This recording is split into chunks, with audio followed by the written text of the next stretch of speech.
Hello, students. Welcome in the lecture number 16 of our percentage. और आपको पता होगा कि हमने दो तीन टाइप के क्वेश्चंस को डिस्कस किया था पिछले दो तीन दिनों में। और आज हम नए टाइप से शुरुआत करेंगे। और नया टाइप क्या है? इनकम वाली सवाल, इनकम क्वेश्चंस, जिनमें हम इनकम क्वेश्चंस को डिस्कस करेंगे। अगर आप देखेंगे कि हमारे पास इनमें क्या होगा, इन क्वेश्चंस में क्या खास बात है कि अगर हम देखेंगे इनकम इनकम हमारे पास बराबर होता है एक्सपेंडिचर एक्सपेंडिचर प्लस में होगा सेविंग्स। इस बात का मतलब क्या है कि हमारे पास अगर कोई फॉर एग्जांपल सैलरी मिलती है मंथ में सैलरी, और वो सैलरी 30,000 की होगी, तो इसको हम इनकम कहेंगे। ये हमारे इनकम है पर मंथ की मान लेते हैं। एक मंथ की इनकम अगर हमारे पास 30,000 है, तो हम क्या करेंगे, एक्सपेंडिचर हम उसमें 15,000 नहीं 20,000 को खर्च कर लेंगे। ये हमारे पास एक्सपेंडिचर बनेगा। एक्सपेंडिचर का मतलब ही खर्च करने वाला रकम प्लस सेविंग्स। तो हमने बचाया कितना? अगर हमारे पास तनख्वाह 30,000 थी, एक्सपेंडिचर हमने 20,000 खर्च कर लिए, तो 10,000 हमारे पास सेविंग होगी। 10,000 हमारे पास बचत में हो जाएंगे। तो इसी टाइप पे ये सवाल है कि अगर हमारे पास इनकम ये है, एक्सपेंडिचर ये है और सेविंग ये है, अगर हमारे पास इनकम को हम इंक्रीज कर रहे हैं कुछ परसेंट के साथ, एक्सपेंडिचर को भी इंक्रीज कर रहे हैं कुछ परसेंट के साथ, और सेविंग को भी इनकम इंक्रीज कर रहे हैं कुछ परसेंट के साथ, तो हमें बता दीजिए कि ये सेविंग कितनी परसेंट चेंज हुई है विथ रेस्पेक्ट टू इनकम और विथ रेस्पेक्ट टू एक्सपेंडिचर और विथ रेस्पेक्ट टू इटसेल्फ। कौन सा रेस्पेक्ट देगा, कौन सी बेस वैल्यू देगी, ये क्वेश्चन पे डिपेंड करेगी कि क्वेश्चन क्या पूछ रहा है हमसे, क्वेश्चन क्या मांग रहा है हमें से। तो चलते हैं बिना किसी टाइम को वेस्ट किए हुए क्वेश्चन नंबर 77 पर। तो क्वेश्चन नंबर 77 क्या कह रहा है हमको, तो बड़े गौर से देखना इन वाले सवालों में, क्योंकि ये अच्छे सवाल हैं। 5-8 सवाल लगाए हैं हमने बोर्ड पर, तो सभी का सोल्यूशन हम निकाल के देंगे। क्वेश्चन और बेस्ट तरीका, सबसे इंपॉर्टेंट होता है कम से कम टाइम में क्वेश्चन को सॉल्व करना, और वही कर रहे हैं हम। Question number 77, Monika spend 72% of her income. ठीक है कि नहीं? If her income increases by 20% and saving increases by 15%, then her expenditure increases by. अब बाय किसके साथ दिया है? इसने ये बताया ही नहीं कि हमने expenditure then her expenditure increases, उसका एक्सपेंडिचर किस रेस्पेक्ट में बढ़ रहा है। अगर ये नहीं बता रहा है, इसका मतलब एक्सपेंडिचर के ही रेस्पेक्ट में कितना बढ़ रहा है। तो अगर हम देखेंगे, income is equals to expenditure plus savings. Monika spend 72% of her income. Spend का मतलब होता है एक्सपेंडिचर। अगर उसने 72% को एक्सपेंड किया, 72% को खर्च किया, तो उसके पास सेविंग कितनी होगी? फिर 28% की सेविंग होगी, क्योंकि टोटल हमारे पास 100% की इनकम होगी। अगर 100% की इनकम टोटल हमारे पास 100% की इनकम है, 72% उसने खर्च कर लिए, तो उसके पास बची कितनी? सेविंग्स उसने की कितनी है? तो 28% सेविंग होगी। Then her expenditure increase by, अब क्या कर रहा है? If her income increase by 20%, अगर उसकी इनकम 20% से इंक्रीज हुई, 20% 100 पे 20% ही होता है, 100 पे 20% ही होता है, and his saving is increase by 15%। अगर हम इसकी 15% की बात करेंगे, 28 का 15% हमने निकालना है, वो कितना होगा? तो उससे ही इंक्रीज हुआ। तो 28 का 15% में एक मेथड के साथ आपको बताता हूं कि कैसे करते हैं हम एग्जाम में। अगर ये 28 हमारे पास 100% की वैल्यू होगी, क्योंकि ये अपने आप में 100% वैल्यू है। अगर 28 हमारे पास 100% वैल्यू होगी, तो 10% की वैल्यू 2.8। अगर हम इसका हाफ कर देंगे, क्योंकि ये 10% की वैल्यू होगी, अगर हम इसका हाफ कर देंगे दैट इज 1.4, दैट इज 1.4, ये 5% की वैल्यू आ जाएगी, ये 5% की वैल्यू है। अगर दोनों को मिलाएंगे तो 15% की वैल्यू आ जाएगी, तो 15% ऐड करेंगे दोनों को, तो 12, 8 और 4 12 हो गए, 2 और 1 3, 4.2। तो मतलब इसको हम 4.2 से इंक्रीज कर रहे हैं, इसको हम 20 से इंक्रीज कर रहे थे, इसको हम 4.2 से इंक्रीज कर रहे थे, 4.2 से इंक्रीज कर रहे थे। तो अब हमें बताना क्या है, अब हमें बताना है कि then her expenditure increase by, तो इनकम इज इक्वल, जितना इनकम इंक्रीज होगी उतना ही तो एक्सपेंडिचर प्लस सेविंग का रिजल्ट आ जाएगा। अगर ये 20 से इंक्रीज हुआ है तो मतलब यहां पर भी 20 का चेंज दिखेगा, यहां पर भी 20 का चेंज दिखा। अगर यहाँ पे 100% हमारे पास इनकम थी, अगर हमारे पास फॉर एग्जाम्पल मानो पहले 30,000 की इनकम थी, खर्च कुछ कर रहे थे और सेविंग कुछ कर रहे थे, अगर हम यही 10,000 इनकम में बढ़ा रहे हैं तो इसका मतलब हमारा एक्सपेंडिचर भी चेंज हो जाएगा और सेविंग भी चेंज हो जाएगा। लेकिन अगर हम प्लस कर रहे हैं एक्सपेंडिचर प्लस सेविंग, वो हमारे पास नई जो इनकम होगी उसी के बराबर होगी। अगर यहां पर देखेंगे हमने चेंज कितना किया +20 और हमने चेंज कितना हुआ +4.2 +4.2, तो यहां से बचेगा कितना, तो 15.8, तो बचेगा कितना 15.8, क्योंकि इन दो का प्लस ही मतलब यहां से यहां तक हमने 15.8 का इंक्रीमेंट किया, इंक्रीज किया 15.8, प्लस शो करता है इंक्रीज कर रहा, इंक्रीज कर रहा है, प्लस शो कर रहा है इंक्रीज कर रहा है, और यहां पर भी प्लस शो कर रहा है इंक्रीज हो रहा है, इंक्रीज हो रहा है, और यहां पर भी प्लस शो कर रहा है इंक्रीज हो रहा है। वरना न्यूमेरिकल वैल्यू से कोई, न्यूमेरिकल वैल्यू पर ये कोई असर नहीं डालेगा। अगर माइनस होगा तो इसका मतलब है डिक्रीज हो रहा है। तो इतने पे इंक्रीज हो रहा है, इतने पे ये इंक्रीज हो रहा है, और इतने पे ये इतना इंक्रीज हो रहा है। Then her expenditure increases by, पहले था 72 पॉइंट, अब कितना इंक्रीज हुआ 15.8, कितने पर 72 पर। इसी को हमने निकालना है परसेंटेज में, इसी को निकालना है हमने परसेंटेज में। तो कैसे निकालेंगे, हम उस तरीके से जाएं या इस तरीके से जाएं, 2-3 मेथड है इसको करने के। हाँ, इसी मेथड से जाएंगे। अगर हमारे पास अब ये 100% है, 100% की वैल्यू 72, अगर हम 10% की बात करेंगे तो 7.2 है कि नहीं, यहां पर भी 10 से डिवाइड, यहां पर भी 10 से डिवाइड, तो 7.2। अगर हम 5% की बात करेंगे, 5% की बात करेंगे, वो कितना आ जाएगा 36, 36 3.6, यानी कि 10 और 5 15% आ जाएगा हमारे पास। लेकिन बनाना कितना चाहिए, बनना चाहिए 15.8, बनना चाहिए 15.8, बनना चाहिए 15.8। तो हम क्यों करेंगे 5% क्यों लेंगे, तो 10% 7.2, अगर हम इसका डबल कर लेंगे तो 20% की वैल्यू कितनी आ जाएगी, 2 2 4, 2 7 14, 14.4, 14.4। तो आना चाहिए 15.8, आना चाहिए 15.8, मतलब 20% से ऊपर ऊपर हमारा आंसर होगा, 20% से ऊपर ऊपर सभी आंसर है, ये वाला नहीं तो ये वाला हमारे पास ऑप्शन एलिमिनेट हो चुका है। तो 20% से आंसर ऊपर ऊपर हो चुका होना चाहिए आंसर। अब 14.4, अब इसको कितना कम है, इससे कितना कम है ये 0.4 1.4 कम है, अभी 1.4 को और ऐड करना पड़ेगा हमें।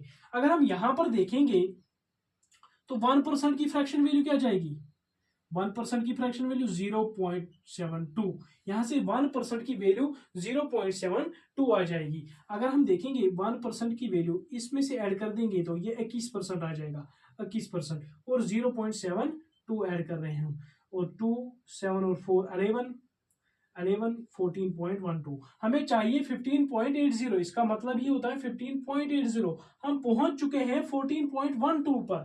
14 ये आपको डिफिकल्ट लगेगा, लेकिन जब आदत पड़ जाएगी, यही सबसे तरीका इजी है। इससे दुनिया में, इस तरीके से दुनिया में कोई भी इजी तरीका है ही नहीं कैलकुलेट करने का। मैं तो ऐसे उड़ा दूंगा इसको, इस क्वेश्चन को, लेकिन दिखाने के लिए, आपको दिखाने के लिए इतना करना पड़ता है। अगर इतना करना पड़ता है तो आपको भी कम से कम टाइम लगेगा जब आपकी प्रैक्टिस ज्यादा से ज्यादा होगी। तो 21% की ये वैल्यू आई है 14.12, मतलब 21% से भी आंसर ऊपर होगा, क्योंकि हमने पहुंचना है 15.80 पर, तो 21 पॉइंट से आंसर ऊपर होगा। ये खत्म, ये खत्म, only this option, only this option. तो इस तरीके से हम करेंगे। बाकी आप और कुछ कर सकते हो, 0.9% की फ्रैक्शन वैल्यू निकालनी है, एक और बात 1% की निकालेंगे, या फिर 0.1% की डिक्रीज करेंगे। उतना झंझट पाने की कोई जरूरत है ही नहीं, क्योंकि हमें जरूर इस कैलकुलेशन को डाल रहा हूं आपके क्वेश्चंस में, ताकि आप सीख सको, प्रॉपरली सीख सको को कैलकुलेशन करते असल में कैसे हैं। यही तरीका है, और किसी मेथड से कैलकुलेशन इजी होगी ही नहीं। अगर आप यहां से देखोगे, काटा पीटी करने की कोशिश करोगे, बहुत खतरनाक खतरनाक परसेंटेज वैल्यूज आ जाएंगी, बहुत काटा पीटी करने की जरूरत पड़ेगी। मैं तो ऐसे करूंगा, मैं तो देखो कैसे करूंगा, मैं देखूंगा 15.8 पे जाना है, तो 7.2 नीचे है। अगर 7.2 नीचे है, इसका मतलब ये 100% की वैल्यू होगी, 100% की वैल्यू होगी, तो 10% की वैल्यू 7.2, तो 20% की वैल्यू 14.4। मैं तो दिमाग में करूंगा 14.4 मतलब 20% से हमारा आंसर ऊपर होगा, तो ये ऑप्शन खत्म। अब हम 1% की वैल्यू देखेंगे, 0.72, उसमें ऐड करेंगे तो वो आ जाएगा 14.12 मतलब 20% से हमारा आंसर ऊपर। दिमाग में ही किया मैंने, तो ये और ये खत्म, हमारे पास सी पार्ट ओनली ऑप्शन बचा। यहां से यहां तक ये वाला पार्ट करने की जरूरत उतनी है ही नहीं, जब आप अपना एक्स्ट्रा दिमाग लगा लोगे। लेकिन जब आप दिमाग नहीं लगा लोगे, आपको लिखने की ये बीमारी पड़ेगी, ये यहां से लिखना पड़ेगा, तो तब आपका सोल्यूशन रह पाएगा। एग्जाम में आप प्रॉपर वक्त पर नहीं कर पाओगे ऐसे सवालों को। मैं इसीलिए लाता हूं ऐसे ऐसे क्वेश्चंस को, ताकि आपको अच्छी अच्छी कैलकुलेशंस दिख जाएं क्वेश्चंस में। मैं किसी और टीचर की तरह नहीं हूं जो छुपाए, सवालों को छुपाए, जो ना लाए सामने। मैं सवालों को सामने लेकर आता हूं ताकि आप सीख जाएं। मैं कोई छोटे मोटे क्वेश्चंस नहीं दिखाता। उससे क्या होता है कि उससे आपका कॉन्फिडेंस जरूर बढ़ेगा, लेकिन जब आप एग्जाम में फंसोगे तो उस दिन बहुत बुरी तरीके से फंसोगे। And question number 78, question number 78 में ऑप्शन के हिसाब से ऑप्शन को उड़ाने की भी कोशिश कर रहा हूं। इसको भी इलिमिनेट किया, इसको भी इलिमिनेट किया, इसको भी इलिमिनेट किया। The only option has was left was the C part.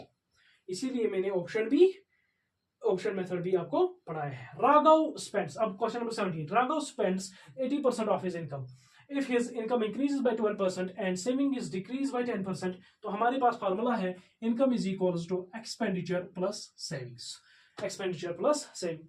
Raghav spends 80% of his income, 80% of his income spend करता है इतना 80%। इसका मतलब इनकम हमारे पास 100% होती है, 80% उसने स्पेंड किया, इसका मतलब ये हमारे पास 20% उसने बचाया होगा, 20% उसने बचाया होगा। If his income increase bye 12% मतलब यहां से यहां तक 12 का इंक्रीमेंट हुआ है, क्योंकि अगर हम 12 यहां पर देखेंगे, 100 पे 12 तो 12 ही होता है।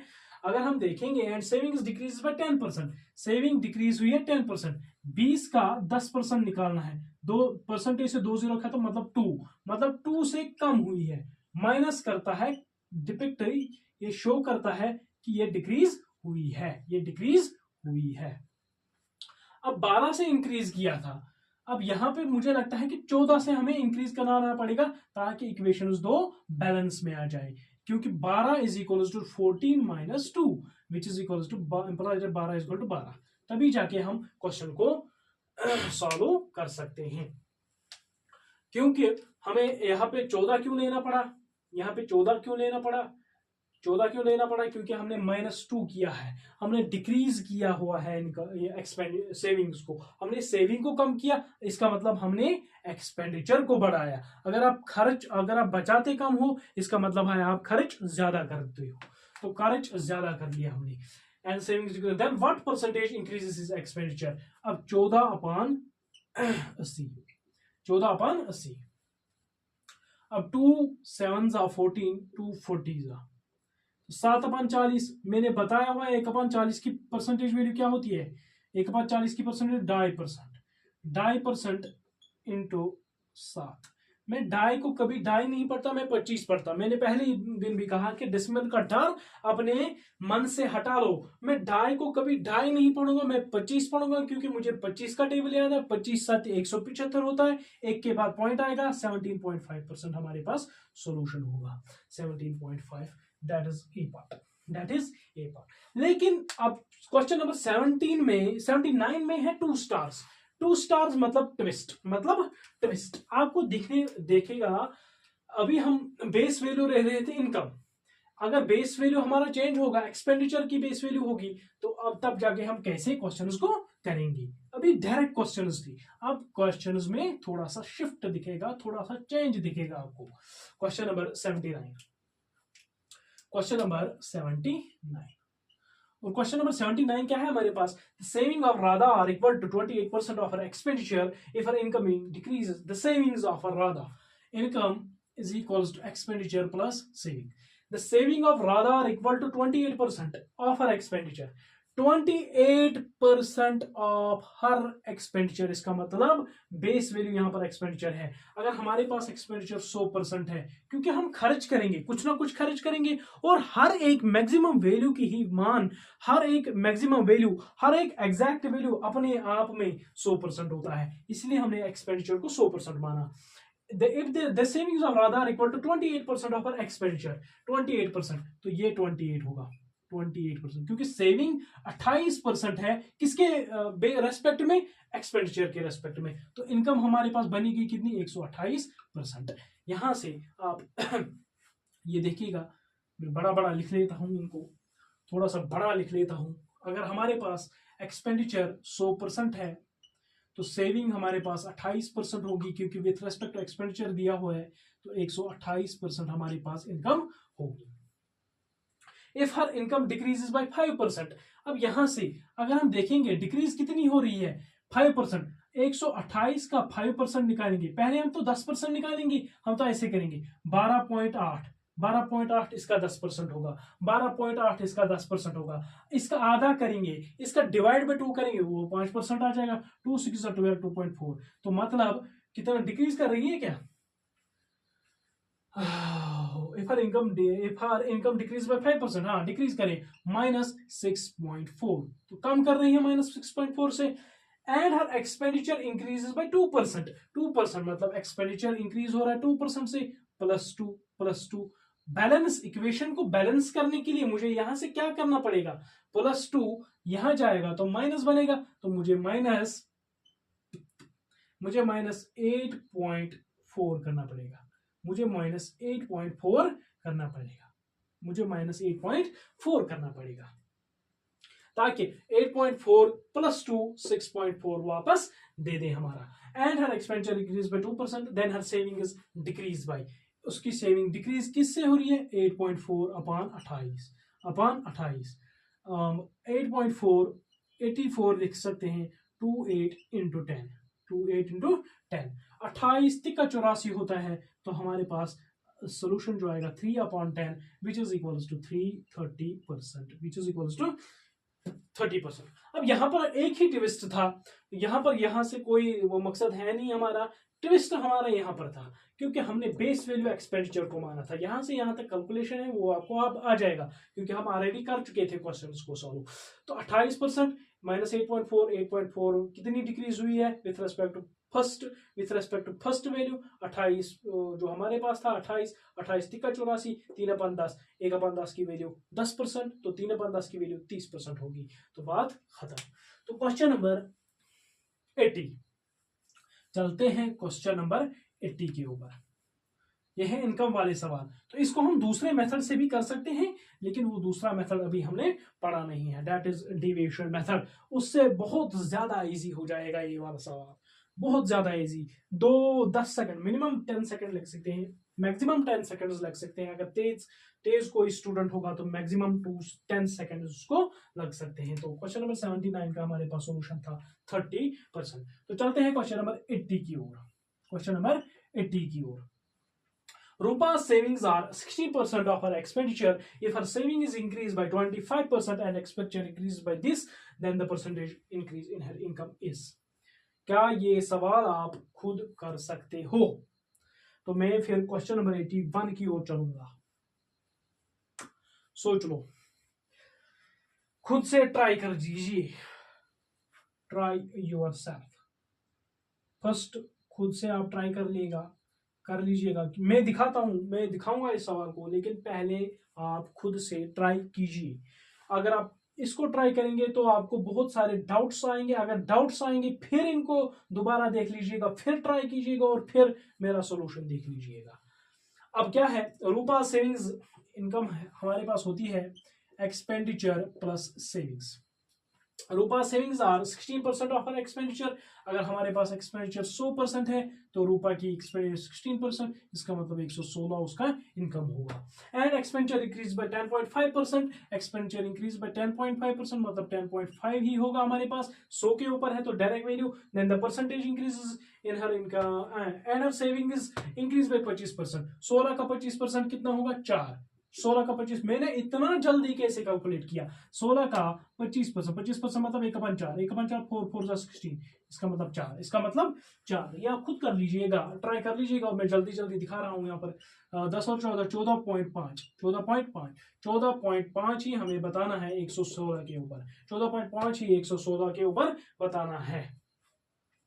ये 29 के टेबल में आता है, लेकिन ये भी 29 के टेबल में आता है क्या, 0 यहाँ पर। हाँ, 145 अपॉन 116 0, 29 9 4 36 आ जाएगा। 29 चुको 40 बचेगा नीचे, 29 पंजे 29 पंजे 5 1 5 41 अपॉन 8 मतलब 1/8 मतलब 12.5%, 12.5%, यस 12.5%। इसका सोल्यूशन आ जाएगा। मैं कंफ्यूज हो गया था, 1/12 है, 1/8 है हमारे पास, 12.5%, दैट इज। इतना जल्दी कर सकते हैं, इससे भी फास्ट में कर देता हूं, इससे भी फास्ट में कर देता हूं। आप इससे भी फास्ट करोगे जब आपकी प्रैक्टिस बहुत ज्यादा होगी। क्योंकि मैंने देखा 145 ऊपर है, 145 मुझे पता है, 29 पंज 145 होता है, इसका मतलब नीचे भी हो सकता है कि 29 का टेबल छुपा हो। मैंने देखा, मुझे याद जब आया ही नहीं 29 का टेबल, 116 29 के टेबल में है कि नहीं। मैंने चेक किया, 29 में 9 आता है, अगर 4 से जाता 9 4 36, मतलब कोशिश कर रहा हूं मैं 29 मैं दिखाता हूं यहाँ पर। मैंने कैसे चेक किया कि मैं 29 का टेबल छुपा है। 29 इंटू 4, मुझे ये वाली वैल्यू मुझे पता है, 29 पंज होता है, 29 पंज होता है। लेकिन जो ये वाली वैल्यू है 116, मुझे ये याद नहीं आ रहा था कि 29 इंटू कितने बार ये आ रहा है। अब 9 था यहाँ पे, इसका मतलब अगर मैं इसको 4 से मल्टीपल करूंगा, 9 इंटू 4 36, मतलब मेरा यूनिट डिजिट मैच हुआ, मतलब मैंने ट्राई कर दिया, मतलब मैंने क्या कर लिया, मैंने एक्सपेक्ट कर लिया कि 116 29 चुका होगा, 29 से 4 बार मल्टीप्लाई में जाएगा, तब जाके मैंने इस क्वेश्चन को ऐसे सॉल्व कर दिया। मैं आपको टेबल भी बता रहा हूं कि कैसे चेक करते हैं, कि कैसे अंदाजा लगाते हैं कि ये इस टेबल में छुपा होगा। तो चलते हैं एक और क्वेश्चन पर। एक और क्वेश्चन, बहुत बेहतरीन क्वेश्चन, बहुत ही बेहतरीन क्वेश्चन, क्योंकि यहाँ एग्जैक्ट वैल्यू है हमारे पास, यहाँ है exact value. Question number 81, question number 81, Ramesh saves इतना % ऑफ हिज मंथली सैलरी। अब पहले देखो, इन 4 क्वेश्चंस में कहीं पे भी फ्रैक्शन वैल्यू की जरूरत नहीं पड़ी। फ्रैक्शन वैल्यू क्यों जरूरत नहीं पड़ी, यहां पर भी 72%, मतलब हम डायरेक्ट परसेंटेज में निकाल सकते हैं। अगर 100% पे भी देखेंगे, अगर यहां पे नजर दौड़ाएं, 100% में से माइनस करने पर ही एक इंसान की आत्मा चली जाती है। यहां देखिए, इसको देख के कहीं ना कहीं डर लग रहा है। अगर परसेंटेज वैल्यू को देख के डर लग रहा है, इसका मतलब हमें उसको फ्रैक्शन वैल्यू में जरूर कन्वर्ट करना पड़ेगा। 20% को देख के डर नहीं लग रहा है, 72% को देख के डर नहीं लग रहा है, 28% को देख के डर नहीं लग रहा है, इसका मतलब ये 100 पे कैलकुलेट होंगे। लेकिन अगर हम 26 से ही 2.3% की बात करेंगे, 26 इंटीजर 2.3% की बात करेंगे, इसका मतलब हमें डर लगने लगा है। और जब डर लगेगा, इसका मतलब हमें डर से बचने के लिए इस फ्रैक्शन परसेंटेज वैल्यू को फ्रैक्शन वैल्यू में बदलना पड़ेगा। तो अब हम चलते हैं क्वेश्चन नंबर 81 के ऊपर। क्वेश्चन नंबर 81 और जो क्वेश्चन नंबर जो बाकी थे, इनमें सबसे मेन चीज क्या है, मेन डिफरेंस यही थी कि आप देखिएगा, क्या देखिएगा, कुछ भी नहीं दिखेगा।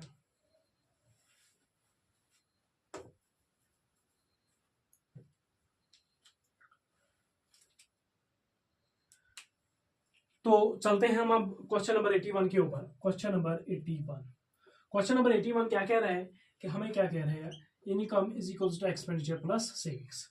Ramesh saves 26 2 upon 3% of his in monthly salary. 26 2 upon 3% की मतलब ही होगा 20%, 20% प्लस 6 से ही 2 upon 3%, तीसरे इसका मतलब 1 upon 5, इसका मतलब 1 upon 15 बनाने के लिए बेस को सेम बनाने के लिए 3 से डिवाइड, 3 से मल्टीप्लाई, इसका मतलब 15 ऊपर ऊपर 4। ये मैंने पहले भी कहा है इसलिए मैं तेज तेज कर रहा हूँ। तो रमेश सेव्स इतना, तो इतना सेव कर रहा है, जो भी ऊपर वैल्यू हो रही है वो सेव होगा। बेस वैल्यू हमारे पास क्या है, बेस वैल्यू हमारे पास कह रहा है मंथली सैलरी मतलब इनकम, इनकम अगर 15 है, वो बचाता कितना है 4 और खर्च कर लेता है 11, खर्च कर लेता है 11। When his expenses are increased by 20%, अगर उसकी एक्सपेंसेस को इंक्रीज करें 20% के साथ प्लस 20% प्लस 20% प्लस करें मतलब 2.2 को हम 2.2 से हम इंक्रीज कर रहे हैं, क्योंकि 11 का 20% ही 2.2 होगा। क्यों परसेंट से एक ही जीरो कैंसल, इसका मतलब एक के बाद पॉइंट अब आएगा 2 1 2 2 1 2, एक के बाद पॉइंट मतलब 2.2। He is able to save rupees इतना। अगर 2.2 बढ़ रहा है, इसके बारे में बात ही नहीं कर रहा है, इसका मतलब ये 2.2 घटेगा, इसका मतलब ये 2.2 घटेगा। अब रहेगा कितना, अब रहेगा 1.8, 1.8 अब रहेगा 1.8। He is able to save rupees इतना, he is able to save rupees इतना। तो 1.8 का ही मतलब 4080 है। तो हमें क्या बताना है, हिज मंथली सैलरी इज 15, तो 15 की वैल्यू बतानी है। 18 की वैल्यू क्या आ जाएगी 40800, क्योंकि यहाँ पे पॉइंट हमने हटा दिया, यहाँ 0 आ जाएगा। तो अब 3 से कैलकुलेशन करेंगे या 6 से करेंगे। 6 3 are 18, 6 3 are 18, 6 6 are 36, 6 8 are 4800। अब यहाँ से भी 5 से मल्टीपल, यहाँ से भी 5 से मल्टीपल, क्योंकि हमने जाना है 15 के ऊपर। 5 3 are 15, वही हमारे पास मंथली इनकम है 15, और यहाँ से भी 5 से मल्टीपल, 5 are 40, 5 6 are 30, 34,000 हमारे पास आंसर होगा, यानी कि बी पार्ट, हमारे पास आंसर होगा। तो अब हम क्या करेंगे, क्वेश्चन नंबर 82 हमारे पास पहले जो हमने रिवीजन के तौर पर रखा हुआ है क्वेश्चन नंबर 82 को, तो चलते हैं क्वेश्चन नंबर 82 को भी सॉल्व कर लेते हैं। ये मेंसुरेशन वाला सवाल है, मेंसुरेशन वाला सवाल हमने लगाया हुआ है एज रिवीजन, ताकि आपको पुरानी बातें याद आ जाएं और रिवीजन भी साथ साथ हम एक एक सवाल का कर ले। 5 क्वेश्चन हमने इनकम वाले सवाल कर दिए, तो क्वेश्चन नंबर 82 पे चलते हैं हम। अब क्वेश्चन नंबर 82 क्या है हमारे पास, if the radius of a cylinder is doubled, radius of a cylinder is doubled and height is quadrupled का मतलब होता है 4 गुना की जाती है रेडियस को, 4 गुना, डबल्ड 2 गुना, क्वाड्रुप्लेड 4 गुना। Then find percentage area. तो सिलेंडर का एरिया क्या होता है, सिलेंडर का एरिया होता है पाई आर स्क्वायर एच, ये वॉल्यूम होता है curved surface area, curved surface. हमें क्या बताना है, इधर रेडियस ऑफ परसेंटेज वॉल्यूम लिख लेंगे यार, वॉल्यूम लिख लेंगे, वॉल्यूम निकालो, वॉल्यूम, इसको एरिया नहीं वॉल्यूम निकालो, वॉल्यूम। ये मैंने खुद क्वेश्चन बनाया हुआ है, तो सिलेंडर का हम वॉल्यूम निकाल देंगे, वॉल्यूम ही बराबर होता है पाई आर स्क्वायर एच। अगर ये मैंने खुद क्वेश्चन बनाया हुआ है क्वेश्चन नंबर 82, अगर हम रेडियस को डबल कर रहे हैं मतलब रेडियस का 1:2 करें, पाई पे कोई फर्क नहीं पड़ेगा, क्योंकि pi is constant, implies that volume जो होगा हमारे पास डायरेक्टली प्रोपोर्शनल होगा आर स्क्वायर एच पे। जितना आर बढ़ेगा उसका ही स्क्वायर टाइम्स वॉल्यूम बढ़ेगा, जितना हाइट बढ़ेगी उसका ही टाइम्स वॉल्यूम बढ़ेगा। तो रेडियस का स्क्वायर क्या आ जाएगा 1:4, रेडियस का स्क्वायर क्या आ जाएगा 1:4। एंड हाइट इज क्वाड्रुप्लेड, मतलब हाइट को 1 से लेके 4 किया जाता, तो इन्हीं 2 का हमें जरूरत थी। तो वॉल्यूम की मतलब r square h which is equal to volume which is equal to, इसका रेशियो क्या आ जाएगा 1:1:1, 4:4:16, 4 4s are 16, 4 4s are 16। तो कितना गुना हुआ है 15 इंक्रीज हुआ है, 15 इंक्रीज हुआ है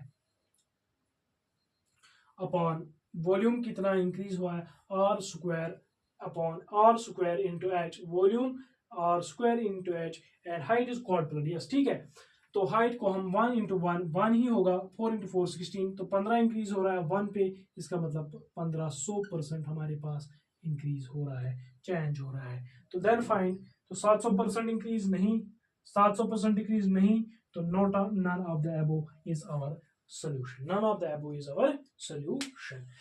तो आज के लिए रखते हैं इतना ही, फिर मिलेंगे एक और लेक्चर में जिसमें हम पढ़ेंगे percentage break method. Thank you, support करते रहिए।